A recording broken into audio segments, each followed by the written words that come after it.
+2 மறு கூட்டல் முடிவுகள் தாமதமாவதை அடுத்து தரவரிசை பட்டியல் தேதியில் மாற்றம் செய்யப்படுவதாக மருத்துவக் கல்வி இயக்குநர் அறிவித்துள்ளார்.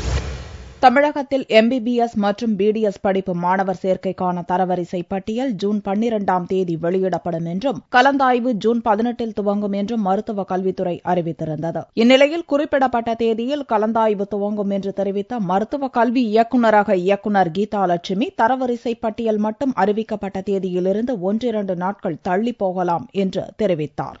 மருத்துவக் கல்வி படிப்புக்காக விண்ணப்பித்திருக்கும் மாணவர்களுக்கு தமிழ்நாட்டில் இந்த +2 மார்க் ரீடோட்டலிங் அப்படின்ற இந்த மார்க்கு கொஞ்சம் லேட்டாக தொட்டு பின்னாடி போன தொட்டு எங்களை பொறுத்த வரைக்கும் இந்த இயக்குநரகத்தில் ஒரு நாள் இன்னைக்கு கொடுத்தோம்னா அடுத்த நாள் நாங்கள் அந்த மெரிட் லிஸ்ட் போட்டுருவோம்.